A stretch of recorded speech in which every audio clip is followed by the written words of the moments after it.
So this lecture is about stress. Stress is such a big part of how we understand different aspects of psychology.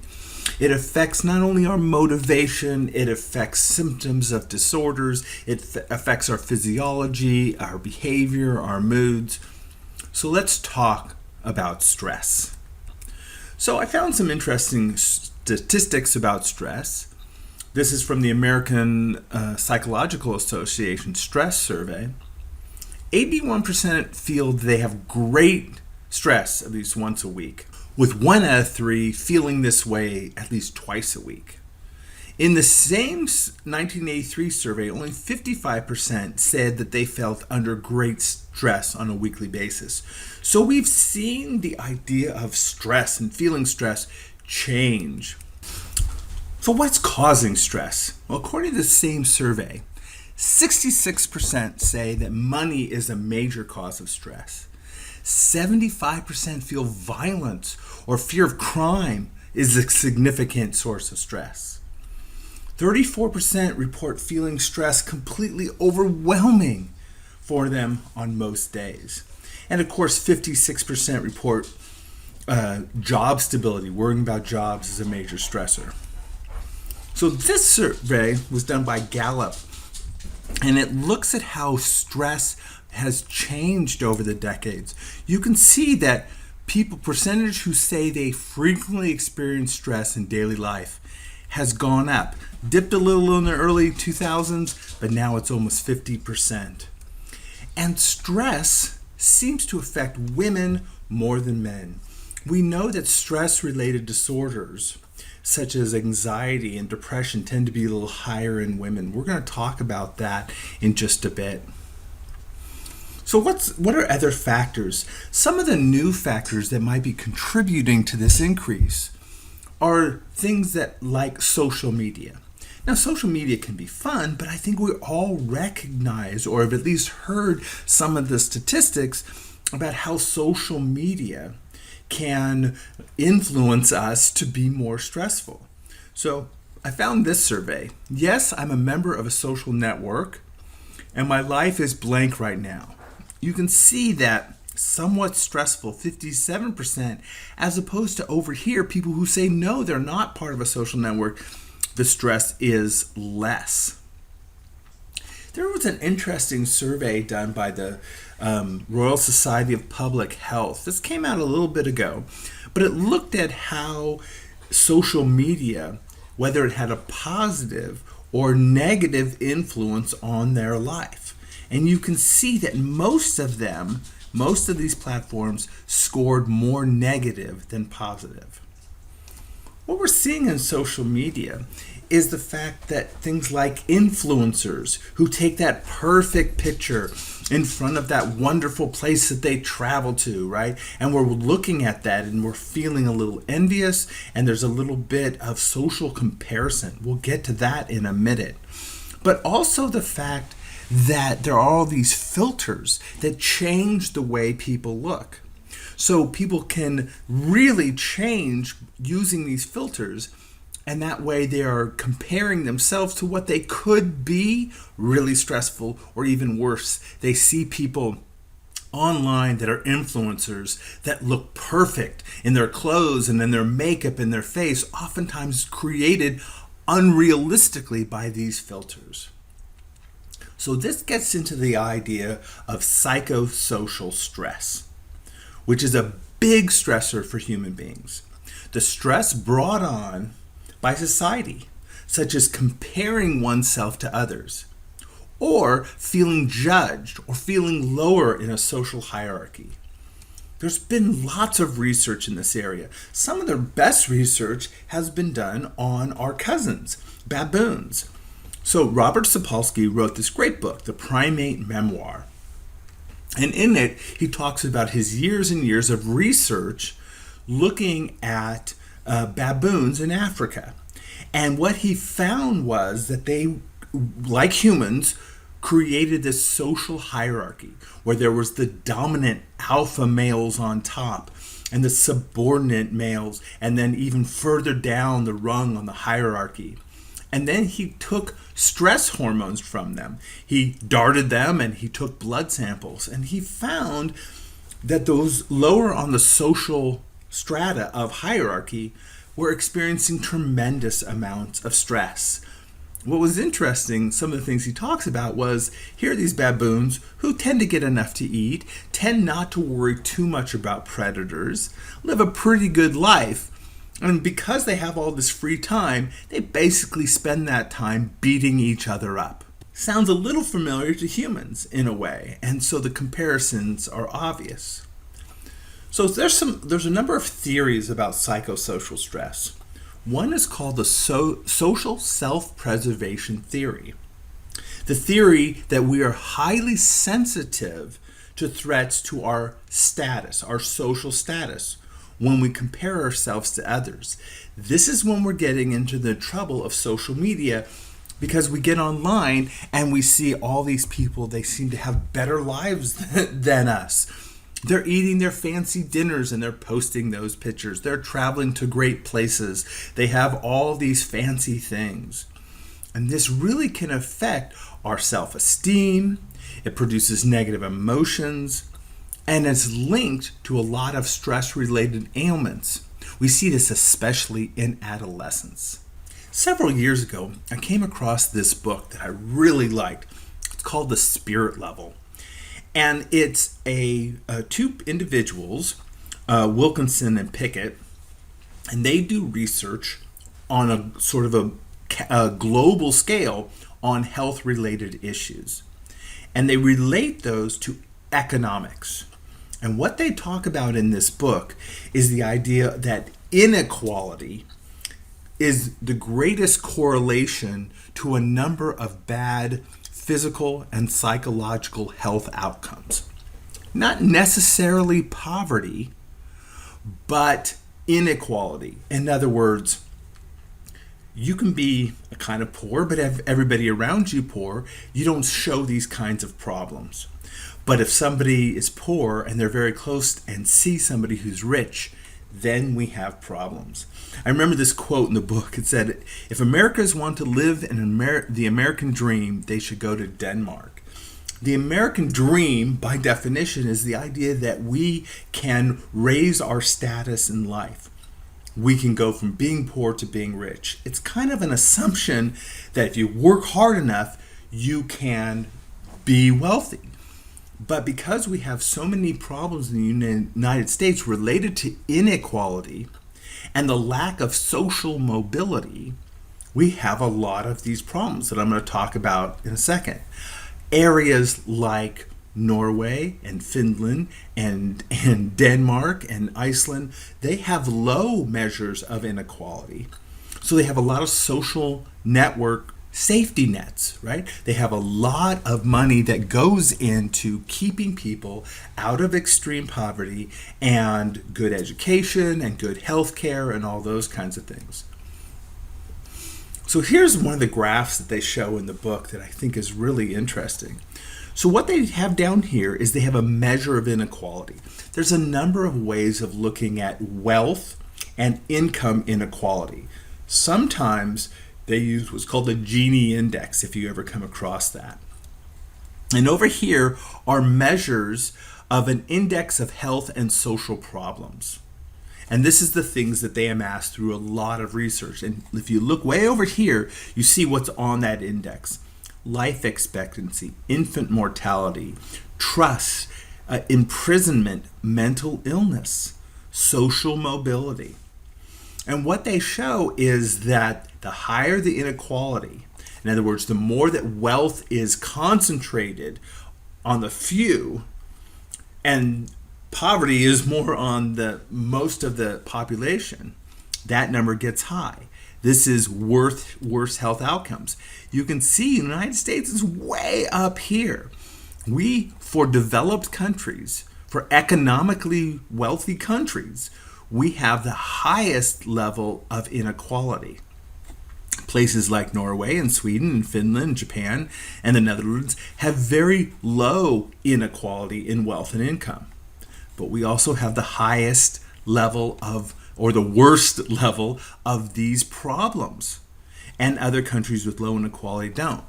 And one of the arguments they make in this book is the fact that all these problems are linked to psychosocial stress. Here's another thing that's in their book: economic inequality, income inequality in this case, and percentage with any mental illness or psychological disorder. Again, as inequality goes up, not necessarily wealth, United States as a country, GDP or whatever, we have a tremendous amount of money compared to these other places, but we tend to take that money and push it towards the top. And we have a higher percentage of people who are diagnosed or diagnosable with psychological disorders. And you can see that our economic inequality has increased. It's increased in Europe and Western Europe, but it has increased even more so in the United States compared to, let's say, the 1980s. Economic inequality has only gotten worse. Now we get into something that's very similar called social evaluation threat.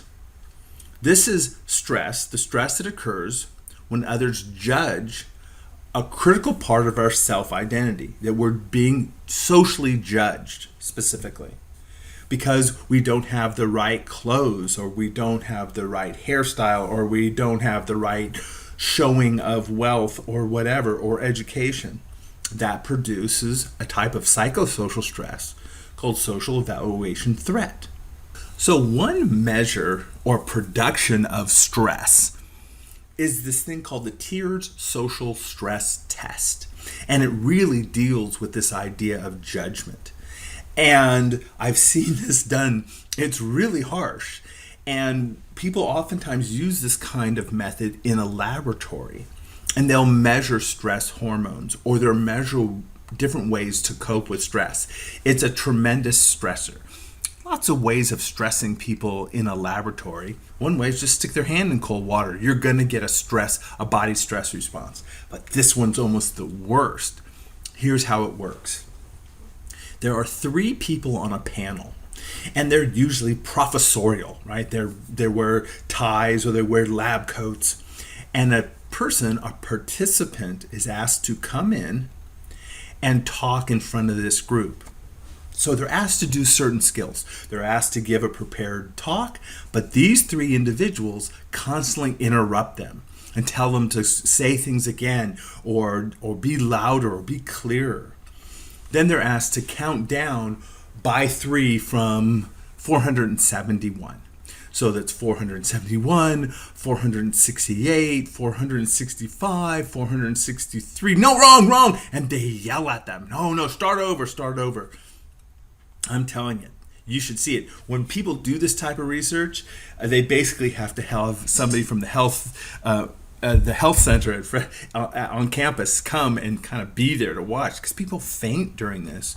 And then you can look at different ways that this tremendous stressor affects the body. So people are often given tests, saliva tests or blood tests during this, or they look for ways to mediate the stress response. We know the stress response drops down a lot if the participant simply brings a friend with them, for example. Okay? Speaking of stress relief, I looked up some things that relieve stress, and we'll talk about this in another lecture, but I thought these were kind of fun. For example, nature. Experiencing nature at least 21 minutes to 30 minutes, this has a great reduction on stress levels, with an 18% drop in the stress hormone cortisol. There's a whole field of psychology that looks at this. This field is called environmental psychology. Environmental psychology covers a lot. It might cover the environment in a workplace, but it also looks at how green spaces within a community is linked to the reduction of stress-related problems. I like this one. According to a 2022 survey from the American Heart Association, 95% of dog and cat owners rely on their pets for stress relief, right? So having a pet, a loving pet, right, is such a great coping mechanism. In fact, in this survey, 70% say they'd prefer being with their pets to human companionship. I'm not sure, but I think I'd be in that 70%.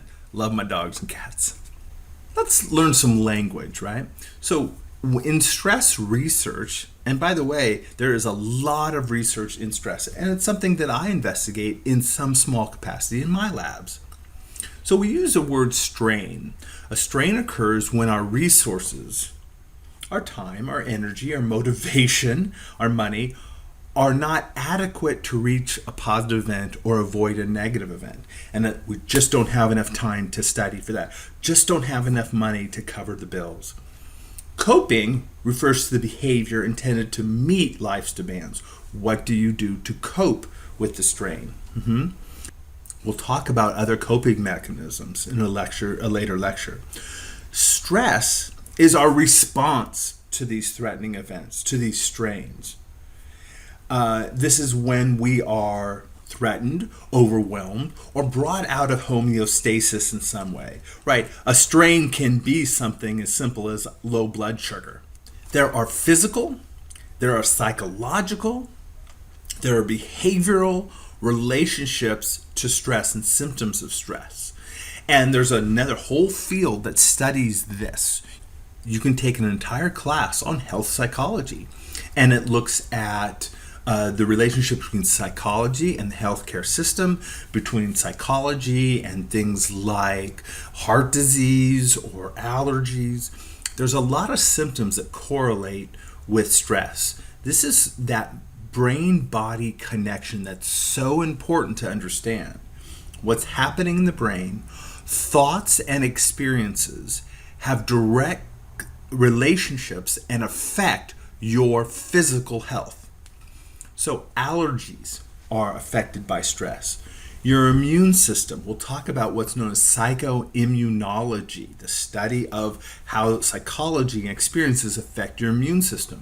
Stress reduces your immune system. Of course, headaches, this is caused by muscle tensions, number of things. Muscle aches, sleep disturbance is a really big connection with stress.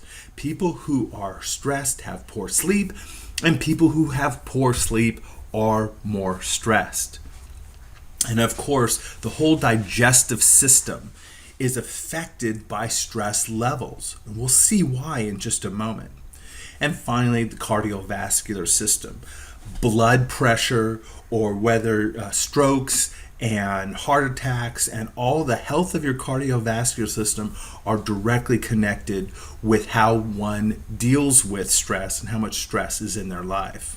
So I did a survey a few years ago looking at sleep and stress. And this was the time during COVID where we couldn't do research in my lab, and we did a lot of surveys. And we did one survey. We asked them several questions about their sleep quality. It's a standardized survey. And we get a measurement from 0 to 20. The higher this score, the worse sleep they had on a number of different measures. How many hours, the quality, the variability, those kinds of things. And then we asked a very standard validated measure of stress. We asked other questions in this survey about, quality of education, enjoying college, things like that. But one of the strongest correlations we had was people who rated their stress as being higher also rated high on poor sleep. There's a very strong positive correlation. But stress is also connected to our psychological symptoms. Anxieties, depression, feeling of helplessness are all exacerbated, increased by measures of stress. Of course, emotional regulation, irritability, self-esteem, confidence, self-image, fear, sadness, all these emotions. And actually what people don't often think about is boredom. Boredom can be a tremendous stressor. If not, you have to kind of find that level. I want to make a point here that I'll make again. Stress is not always bad. A little bit of stress in our lives keep us motivated, keep us in action, keep us feeling like we're doing something with our lives. So taking those units in college and having a part-time job, that's a stressful thing, but maybe it's manageable and it's okay, that's fine. Having nothing to do, that can be just as dangerous as having too much. It's always a balance. And of course, stress and suicidality go hand in hand, and as well as addiction. We'll get to that in a moment. We also see maladaptive or damaging behaviors that occur as stress increases.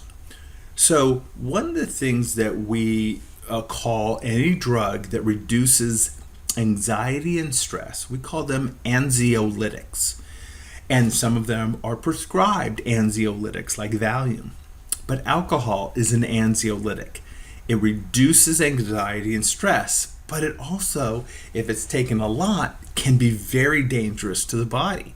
Very, very harmful. Not only producing the possibility of getting in an accident, but also long-term exposure to alcohol is really damaging to the body, right?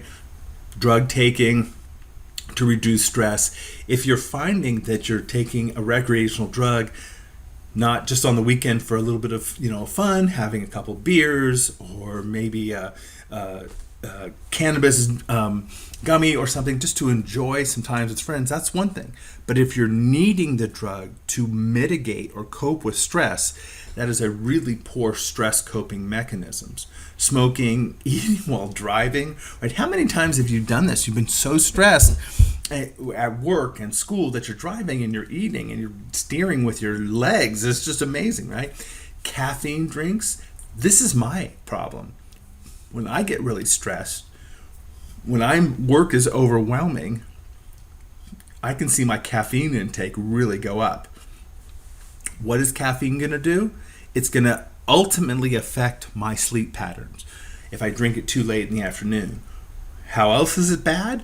Well, if I'm drinking a caffeine drink that also has a lot of sugar in it, again, unhealthy. And poor diet.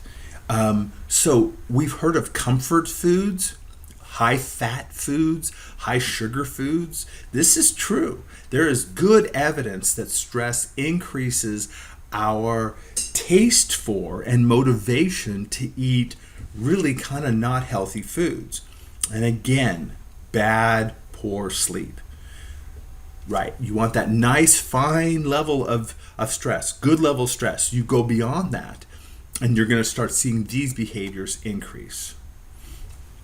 And of course, a good amount of stress, we're very productive. Go over that level, and we're becoming overstressed or distressed, and we're going to start having problems with school, with work, with relationships, with getting things done. Let's go over a little bit about the biology of stress.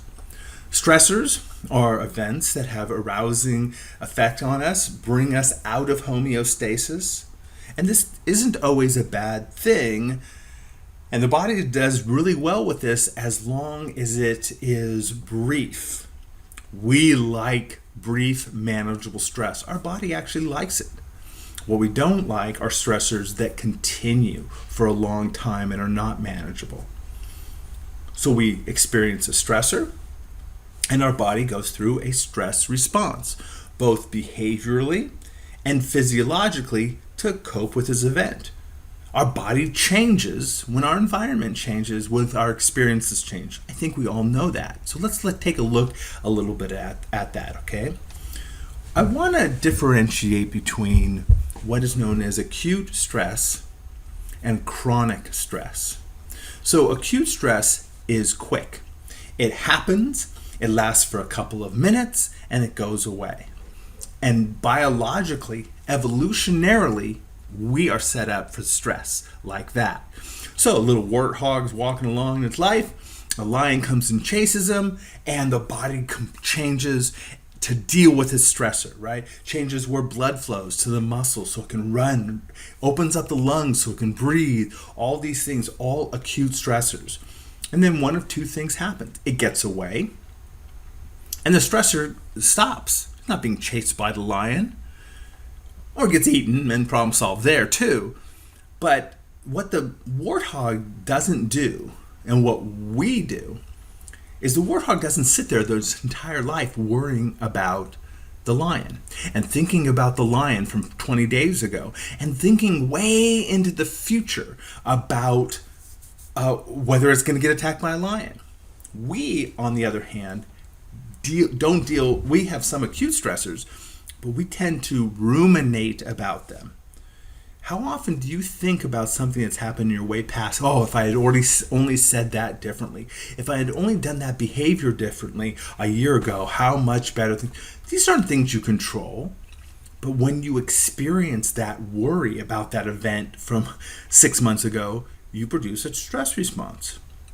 And sometimes stressors can be ever present at job, in college. College is a perfect example of a chronic stressor.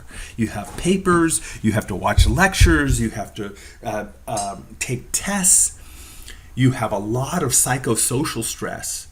I would say in my life, the most stress I've ever been was an undergraduate college student. I mean, right now I have kids and I have a mortgage and I have all these things. It doesn't compare because I had all these different types of stress that were kind of ever present. We also get stress responses because we worry about the future. We don't only worry about the near future, what's happening tomorrow in the next few days, but the distant future. We stress about what's going to happen in 2 years and 5 years. Humans are so odd that we stress a lot about what's going to happen to us after we die. We have whole religious organizations dedicated to adding to your stress about afterlife stuff. That's weird. So let's look at the response of the body to a quick stress, an acute stress. We have 2 responses in the body to stressors. We have a fast response. And a fast response, what I mean by that is it's going to happen within a couple seconds. The brain is going to send electrical signals down the spinal cord and activate the adrenal gland, specifically the medulla of the adrenal gland, which sits just above your kidney. And with only a couple of seconds, you're going to release from the adrenal gland adrenaline. This is also known as epinephrine, and that's going to flow through the blood, and it's going to do all sorts of things. It's going to cause your heart rate to increase, and it's going to cause all the blood to start rushing to your muscles. All these fast response. We're going to constrict blood vessels. If we constrict them, then the pressure within them increases. We're going to increase heart rate. We're going to dilate the eyes. We're going to just generally be aroused. This is a sympathetic nervous system activity, and it's very fast. And it prepares you. The lion's right here. We got to fight the lion. And the body actually does pretty well with the fast response. It actually kind of feels good. And it actually can be very healthy for the body in the right circumstances. Exercising can produce an acute fast response, certainly. Going to a scary movie, you're going to watch this clown coming at you with a knife on the screen. You're screaming and stuff. But hey, right, the body gets going. I measure some of these things in my laboratory, even at the microscopic level. Here's a picture of a participant in my laboratory. I put electrodes on their forehead. That's known as an EMG, electromyogram. Because what we see if something is a little bit of a stressor, we'll get a little bit of muscle activity in just above the eye, like a squinching your eye down because something went, oh, wow, that was hard. We put electrodes on the finger because the sympathetic nervous system is going to cause you to sweat, even just a little bit. We amplify that. That's known as an electrodermal response or sometimes a galvanic skin response. And it can happen really quick. And I check this, people in my lab, just to check to see if your GSR is working. They'll come in, I'll put the electrodes on, and then I'll go, boom! And I'll look at the monitor here, and 6 seconds after that little stressor, I see their galvanic skin response, right? It's about 6-second response. And of course, we put electrodes to measure heart rate, because the heart is very sensitive to stressors. It increases, it decreases, and it changes the variability of its beats. We have another response system in our body to a stressor to an acute stressor, this just takes a bit of time. This isn't 1 to 10 seconds. This is closer to 5 to 10 minutes. But it's very important, and it keeps us very healthy. And what we're going to get here is the hypothalamus in the brainstem. It's going to cause the release of hormones. And hormones need to flow through the blood to get to their targets, as opposed to down the spinal cord, which is electrical, which is very fast. This takes a little longer. So the hypothalamus is going to release a hormone and cause the release of adrenal corticotropic hormone from the pituitary gland, which sits just under the hypothalamus. And that will cause the release of cortisol from the adrenal gland, not the adrenal medulla, but the adrenal cortex. But it's going to release a hormone. The technical name is glucocorticoid, which gives us a little indication of what it's doing. Glucocorticoid, or cortisol. It's releasing a lot of sugars into your blood because you're going to need that extra energy. Glucose. So cortisol is releasing glucose. It's also converting fat. It's helping the body with energy. Now, it's also going to the brain. And it's affecting the part of the brain, the hippocampus, that deals with memory. Why? You just had a stressor. It'd be a good idea to remember this stressor. That's why stressful emotional events tend to be remembered with a little bit more salience than others, right? Remember the little warthog? Hey, warthog, it might be a good idea not to be going near those bushes again, because that's where the lion was. So it affects your memory. It affects areas in your dopamine system, which is the motivating system, and it makes it hypersensitive. Cortisol influences dopamine, and dopamine is affected by some recreational drugs and drugs of addiction. This is that kind of link between the fact that people tend to relapse. They tend to, if they haven't had a drug that they're addicted to for a while, they relapse when they're feeling stressed. And that's because cortisol is going up there and tweaking it and going, hey, get motivated to get that drug again.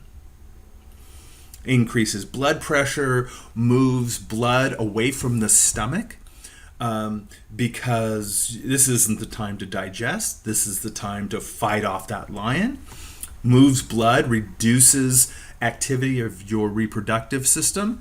Hey, if you're being chased by a lion, and not the best time to be having sex. And if you're being chased by a lion a lot, metaphorically, this is a stressful environment and not a good environment to bring children into. So you see problems with chronic, lots of stress in reproduction. So cortisol can reduce sex hormones. That's why stress and sexual dysfunction and problems with fertility kind of go hand in hand. And again, affects the hippocampus for memory. Here's something that you should also know. Think of the cortisol action on the hippocampus. And by the way, adrenaline affects the hippocampus as well. And telling it, hey, remember this. This is really important.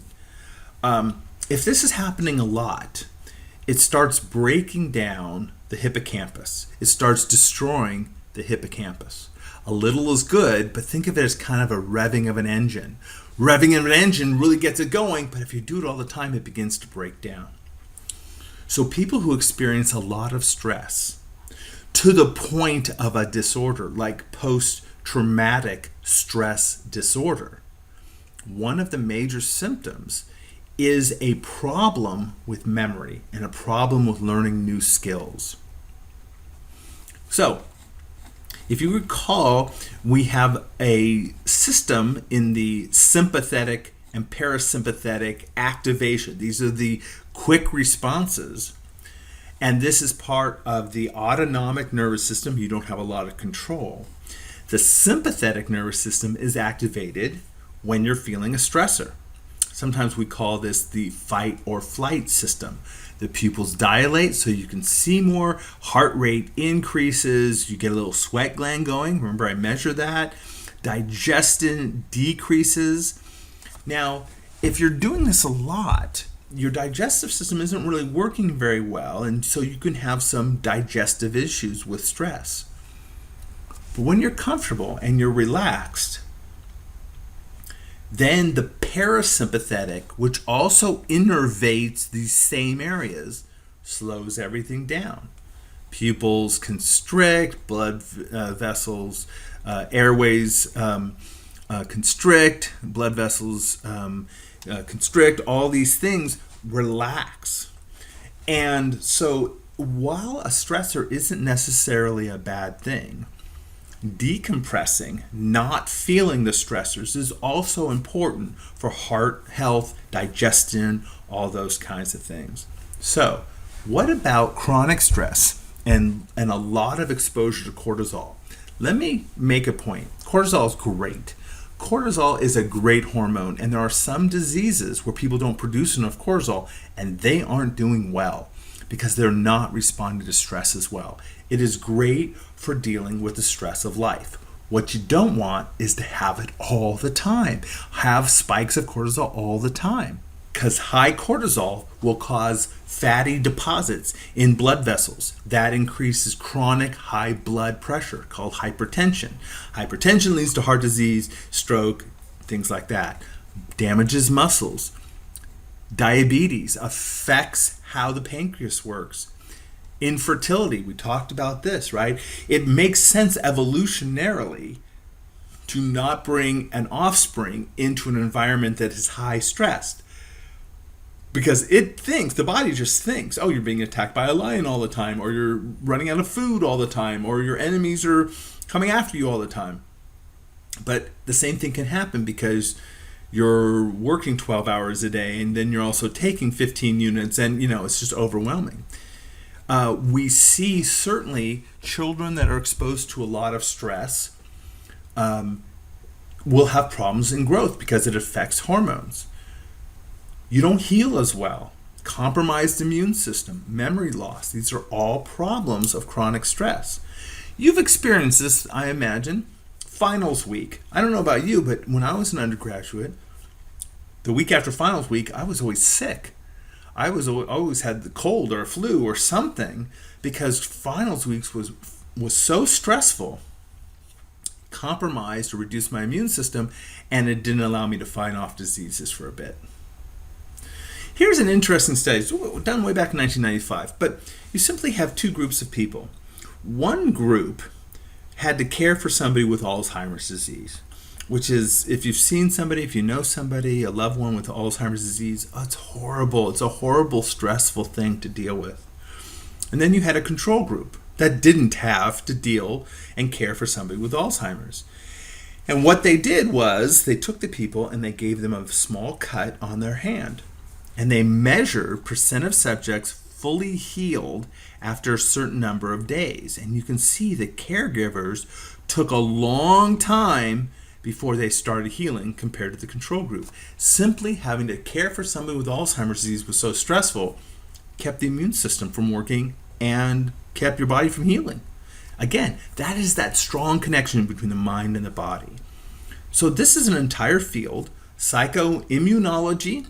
Sometimes it's called psychoneuroimmunology because it takes into account the nervous system. It's concerned with the relationship between behaviors, stressors, thought patterns, and how well your immune system works. The immune system guards against things that attack your body, antigens. And sometimes you have innate or non-specific immunity. This is your skin and white blood cells. Sometimes you have acquired immunity, right? This is because you've been sick and the body kind of says, oh, I know that bacteria. I'm going to prepare the immune systems so that if it sees that bacteria again, it's going to fight it, or the virus. So what we do with vaccines is we give a little bit of a hint of what that infection or that pathogen looks like. And so your body kind of prepares for it. The COVID-19 vaccine, right? It wasn't, you didn't get the virus, you got parts of the virus that are detectable, the little antigens, and the body's like, oh, okay, and let me take a look at that. And maybe you had a little bit of a response. Maybe you got a little sick that night. Not too bad, maybe a little headache, you want to go to bed early. It's the body building up that immune system.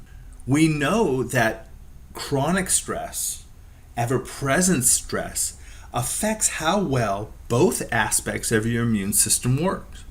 Right? So people who are stressed are not going to be dealing with diseases as well. So somebody might have got COVID-19, but they still have to go to work and they still have to do all these things and they have relatives dying, right? They are really at risk. The sympathetic nervous system, the stress response, can affect T cell release, right? This is part of your immune system. Cortisol can affect the thymus.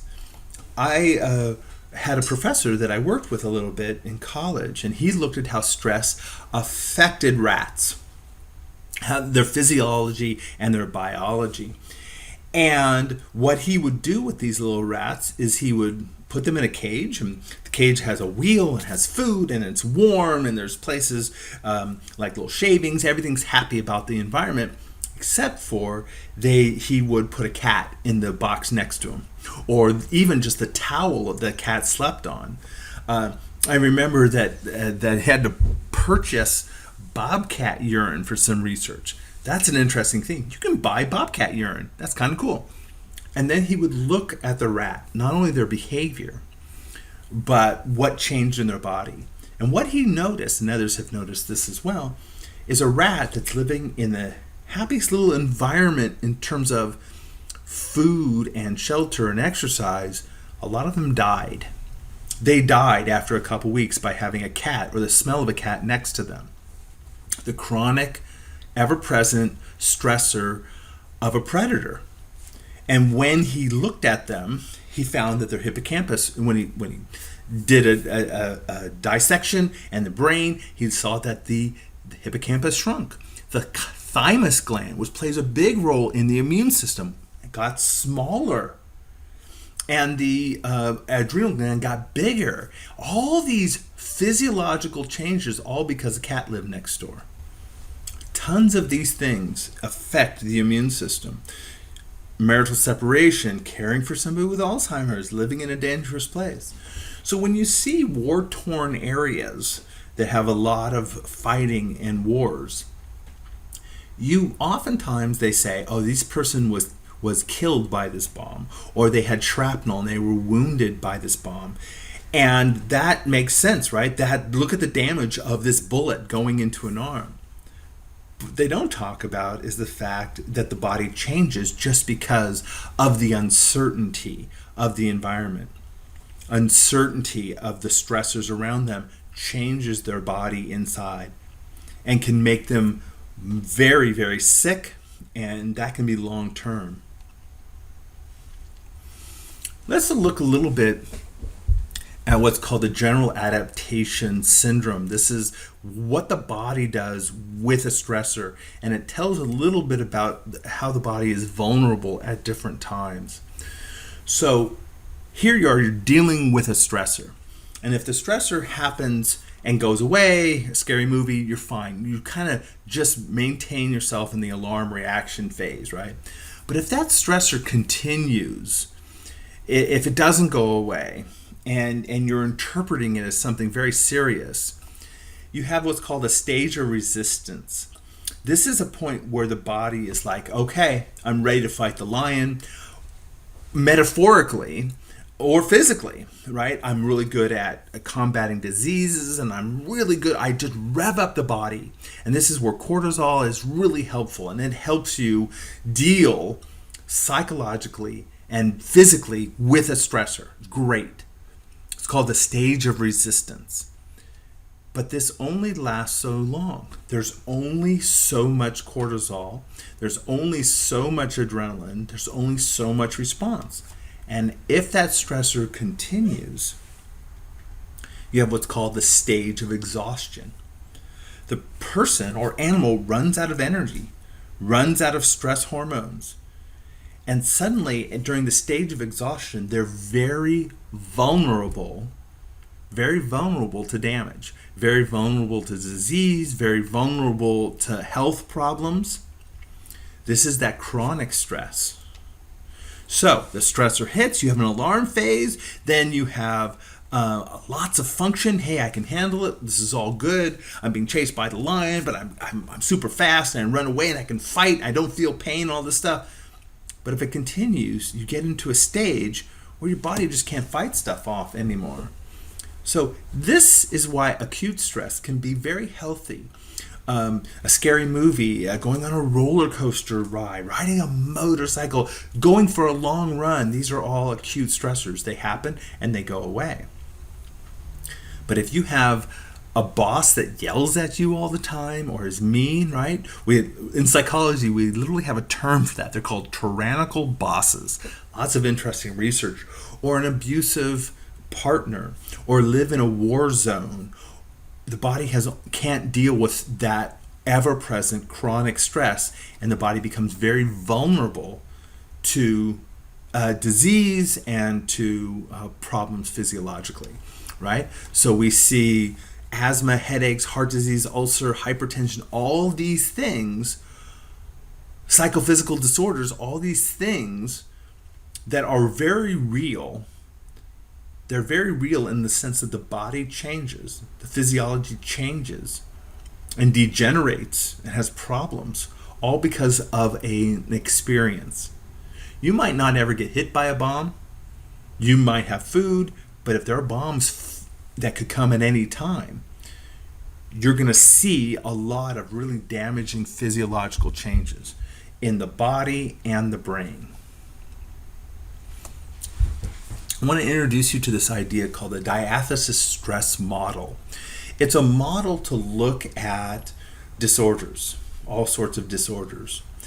And this model shows that for those who are at risk of developing a psychological disorder, the severity of their symptoms and the progression of their symptoms are increased by experiencing chronic or intense stress.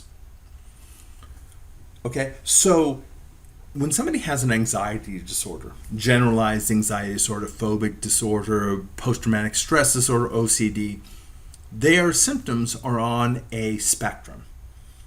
Everything's on a spectrum. Some are overwhelming and severe, some are barely manageable, some are manageable, and some only show up now and then. Same with depression. Same with schizophrenia, right? You don't either have or not have schizophrenia. I mean, you might reach the level of diagnosis, but what are your symptoms, right? They can be severe and you are hospitalized. They can be manageable. Bipolar disorder, substance use disorder, all of these things are pushed to more extreme, and the progression and the onset are more rapid under stressful situations. You know what a risk factor is for schizophrenia? Literally put it in there, right? Oh, sure, there are genes that go into this. That gives you a risk factor. Sure. Immigration. The anxiety and stress of immigrating, legally or without legal ability to enter a country, still, because people, all of us, in some way are on this spectrum and we're pushed by experiencing chronic stress. And on the flip side, the severity of symptoms of schizophrenia, of depression, of substance use, all these things are diminished if stress is managed, if it's coping. One of the main things that a psychologist does, a therapist, a counselor, a psychiatrist, is they teach people how to manage their stress, how to deal with their stress, and how to reduce the level of chronic stress. Because if they do that, all the other symptoms at least are going to be reduced. So again, not all stress is bad. I've been trying to make the point that sometimes something is distressful. It's terrible. It's horrible. You're being attacked. You're being in a war zone. You didn't study for the exam. The professor's horrible. Whatever. But there's also what's called eustress. And eustress are positive stressors, or liking the stress, right? Feeling the challenge to overcome something. Studying really hard and being stressed and studying and then acing that exam. Wow, I was stressed, but it came out to be a good thing. Eustress and distress. Distress can result in negative feelings, physical ailments, and disease, but eustress can actually counteract those effects. So what's one of the best coping mechanisms for distress? It's eustress. What's a eustress? Exercise is a eustress, right? Roller coaster riding, going to a scary movie. You just paid $15 to go see, the evil monster clown terrorize a neighborhood. Spend another $30 on popcorn, whatever. But actually, that's kind of a healthy thing to do if that's something you enjoy. And joyful stresses are good. Climb up a mountain, go, do exercises, whatever. These are things that counteract distress. One of the things I always ask students is, what are you actively doing in your life? Being active to reduce the chronic stress of the college undergraduate experience, which is very stressful. Managing your sleep patterns, prioritizing sleep and consistent sleep, that is great. Another coping mechanisms are social networks and social connections and pets and all those things. But sometimes just a walk or just some heavy exercise or just experience a stressor that happens, it's controllable, it's manageable, and it goes away. So there's a number of ways of measuring stress when we're doing research on stress. We talk about magnitude of the event because not everything is the same, right? You went on a bad date, didn't work out, that was kind of stressful, but it's a lot different than live through a hurricane, right? Or a war. So there's cataclysmic phenomena, floods, earthquakes, war, and then there's sort of the daily hassles. Rising prices, oh my gosh, I can't believe how much eggs are, or finding housing, or darn it, I'm driving to work and that person's tailgating me or passes me in this way, right? These are the day-to-day hassles. But there's also what are called daily uplifts, which counteract the daily hassles, the little joys in your life. A little time with friends, going out, grabbing a taco with somebody. This is some of the things I do with my colleagues. Like, hey, let's go grab a taco and just talk about movies. Social connection, little uplift. It's not this big giant thing. It's not this super great thing, but it's a little thing to counteract. Time with friends, a good night's sleep, taking a nap.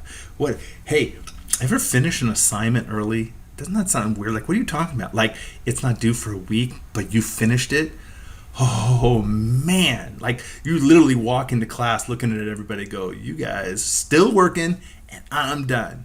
Little things like that can be really helpful. Organizing your time and one of the things that reduces my stress, if I make lists, that's what I do. And then during the day, I check off my list and I'm like, look, I checked off this thing. I got this thing done. First thing on my list, make a list. As soon as I'm done, I check it off. A little daily uplift. One way of thinking about stressors is just how much and what you'll need to do to counteract those stressors, the degree, right? And so a long time ago, Holmes and Wright made a kind of a way of looking at this, developed a measure they called life-changing units. How much does it change you? How much do you need to adjust? Can give us an indication of stress. Called the social adjustment scale. Led to other scales such as the undergraduate stress questionnaire, which I have used before in my lab. So I've used the undergraduate stress questionnaire in my physiology lab. Rank the following on a scale 1 to 4 in the relationship to how stressful this would be to you in terms of things that you deal with. So let's look at fought with a boyfriend or a girlfriend, 1 through 4. It's finals week. Oh, that always got me. You just didn't have time to eat, just no time to eat. And it's 2 in the afternoon, you're hungry. Got to class late, had to walk in the front of the class and then find a seat that's in the middle of the class. Oh, sat through a boring lecture. Now, I know no student deals with that in my class, but I've heard it happens. Okay, I'm kidding. Death of a pet. I'm sorry, but that's got to be one of the top ones for me, for sure, especially dogs. Oh my gosh.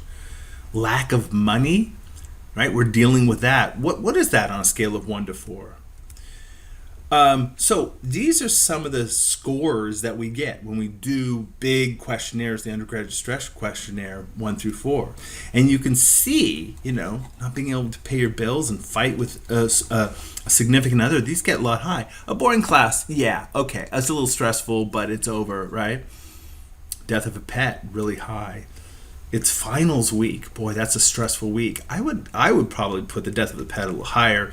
And then, of course, almost at 4 is really the death of a family member or friend. These are oftentimes used to evaluate the stress that people are experiencing as undergraduates and to see if different coping mechanisms, different methods can help to reduce how people perceive those stresses. So this is a really good book about stress. It's called Why Zebras Don't Get Ulcers by Robert Sapolsky. We've talked about Sapolsky a lot. I'm a big fan of this book. Talks about the research in acute stress, but also the effects of chronic stress and what can be done to manage it and what happens if you don't.